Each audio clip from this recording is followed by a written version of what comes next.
In today's video, I want to highlight a recently released PlayStation 4 title that is already super cheap. You know how I always recommend you guys to not drop $60 on the majority of titles, and when it comes to Ubisoft, you can really wait a bit and end up saving a lot of money. And in the case of Far Cry New Dawn, that game is just a month old at this point, and it is already seeing a steep discount. On top of that, there's a pretty good deal on Marvel's Spider-Man over on Amazon, so we'll cover the deals at the top of this video because I do have a lot to say when it comes to FC New Dawn in terms of pricing and how that game has just shot it down in price. Also, Anthem is getting a brand new update that improves loot in light of fan feedback. Drop rates have been increased, so we'll take a look at that. We've also got some news on Modern Warfare 4's multiplayer component. MW4 isn't even announced yet, but a lot of information is coming out, and Gaming Intel got the scoop on that, so I do want to go over that. And lastly, I do want to round out this video by taking a look at some news on Sonic. We know Team Sonic Racing is coming, and it looks like the next mainline Sonic the Hedgehog title is in development as well. We'll talk all about that at the end of this video. First, Far Cry New Dawn is down to just $19.99 over at Best Buy. Remember that if you are a Gamers Club Unlocked subscriber still, you will save 20% and you'll end up getting this for $16. Yes, Far Cry New Dawn just came out a month ago, and it has already plummeted in price. It's not like this was received poorly, and it looks like from a commercial standpoint, it's doing pretty well. So this is just a case of gaming being gaming, and nowadays every game goes on sale rather quickly, and if it's a Ubisoft game,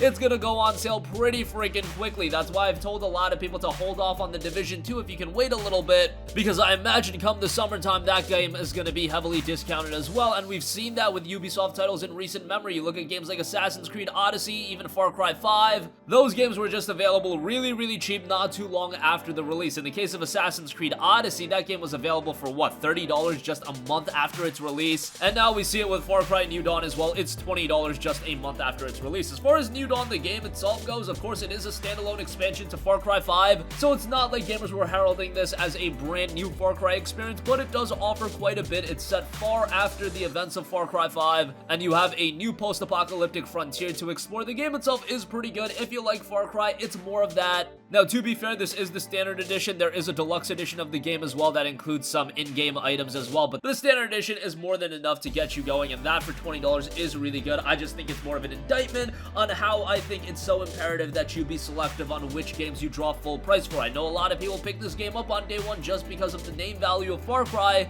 Well, hopefully you got your $40 worth, because now you can get it for $20. I really recommend for the majority of you guys, if you are on a budget, just be selective with the games you drop a full $60 on. I think an upcoming game like a Sekiro Shadows Die Twice will absolutely be worth $60, but other titles like, say, a recently released One Piece World Seeker, maybe in the Division 2, maybe you should be a little bit skeptical on whether or not you drop $60 on those games, or if just full price in general. Far Cry New Dawn didn't release at a full $60, but even at a $40 budget price point, I just thought, hey, it's a Ubisoft game, it's a standalone expansion, it's probably gonna go on sale pretty quickly, and in the case of FC New Dawn, it has gone on sale pretty quickly. If you do want to pick it up, I would definitely give it a recommendation at $20 over at Best Buy, so check that out. Moving on from that, as I mentioned, Marvel's Spider-Man is also seeing a little bit of a discount over on Amazon. It's down to $34. I've talked a lot about this. It's a great open world game. If you have a PlayStation 4, you should own the game. In my opinion, it was one of the best games of 2018. I know that might be a little bit too much of a reach for some of you guys that played the game. You thought it was firmly in, like, maybe that tier 2 of games in 2018. A lot of people didn't think it was on the level of, say, a God of War or Red Dead Redemption 2, but I thought Marvel's Spider-Man was really good and on that level, and now that it's down to $34, nearly half of its original price point,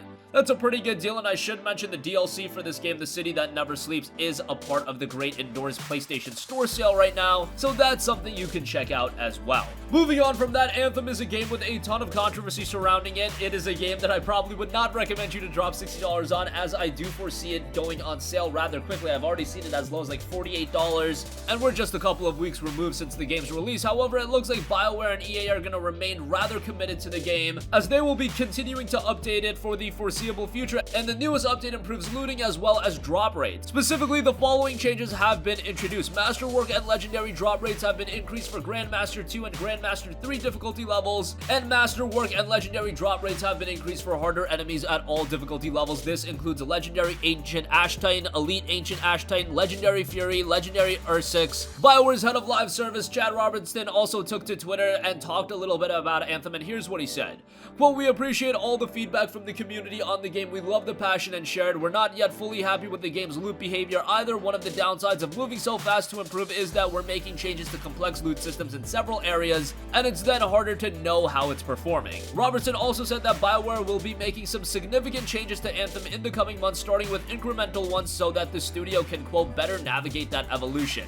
He also concluded the statement by saying our goal is to ensure the best possible player experience. Again, Anthem, a title with a little bit of a mixed reception recently. I would say mixed is doing it a little bit kind. It's been pretty negative. However, as I've been saying recently, we've seen it with other games. Turnarounds are absolutely possible. Look at what's happening with No Man's Sky. Look at what happened with Final Fantasy XIV, The Elder Scrolls Online. I can point to a lot of other games if BioWare stays committed to it. At some point, I could see Anthem making a comeback and turn out to be a really compelling experience because I think the fundamentals are there for Anthem to be a quality game. The real issue is that the depth isn't there. However, with a bunch of free updates, that could easily be remedied. Next up, of course, just like any other year, 2019 will bring with it yet another Call of Duty game, and the one being rumored right now is Call of Duty Modern Warfare 4, and the big rumor that's going around right now is that the multiplayer will not feature specialist characters or a Battle Royale component. If you remember, ever since Black Ops 3, the games in the franchise have featured some sort of specialist element. Even Call of Duty World War II had the Division system. However, gaming intel sources have reported that Modern Warfare 4's multiplayer will do away with these mechanics in a bid to bring Call of Duty back to its roots.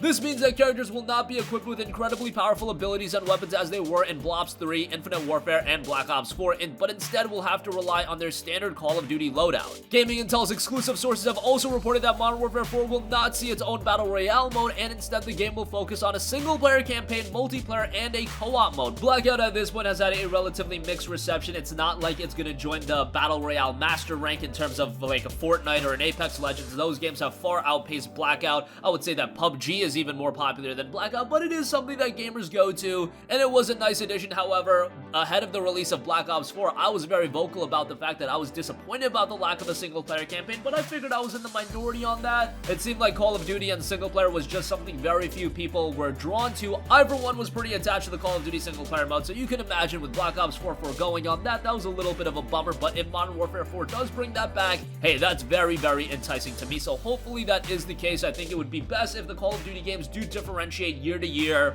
You could have a year where the Call of Duty game is entirely multiplayer, but let's keep the single-player campaigns still intact, and hey, if you want to bring back single-player campaigns altogether, I'll be on board for that as well. But Call of Duty sticking to its roots, I think, oddly enough, is what could help the franchise have the most longevity possible, instead of just throwing out all of these changes, Battle Royale, things that the consumer really isn't asking for at this point. Lastly, I do want to give you guys a heads up on Team Sonic Racing, as some customization and animation trailers have been debuted. That game is shaping up to be pretty good, and considering we don't have a Mario Kart on the PlayStation 4, a game like Team Sonic Racing can definitely be something to at least take that place, and there is an animation being created as well, so that's pretty cool. They have a trailer for that out as well. However, I think the most interesting thing of note coming out of this live stream that was held on Twitch is that the Sonic series producer actually spoke a little bit about the future of Sonic the Hedgehog, and here's what he said. One more thing, the next Sonic title is in development and being worked on, but we have nothing to show at this time. So I imagine that would be the next mainline Sonic game, and of course Sonic titles have been a little bit hit or miss. I can point to games like Sonic Generations being absolutely great. However, some of the more recent Sonic games have left a little bit to be desired, and hopefully Sonic can get back on track, no pun intended, because it is one of the most iconic characters in gaming history. There was a time where Sonic was on the level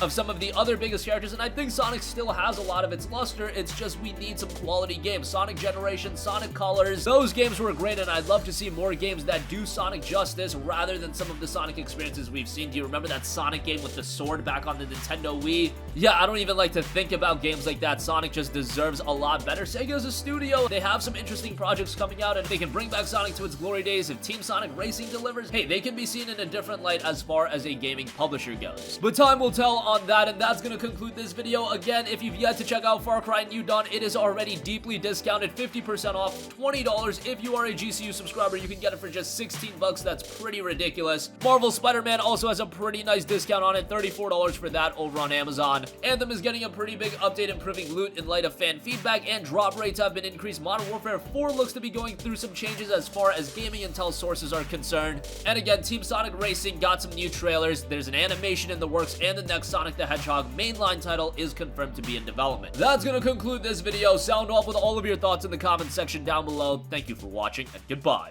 Hey guys, we hope you enjoyed the video, and if you did, make sure to hit the subscribe button, and if you're already subscribed, do us a favor and hit the bell icon. This way you'll be notified whenever we post a new video. That's the best way to keep up with all of our uploads, and we usually try to upload 2 videos a day. And with the bell icon hit, you'll be notified whenever we do upload a video. As always, thanks for watching.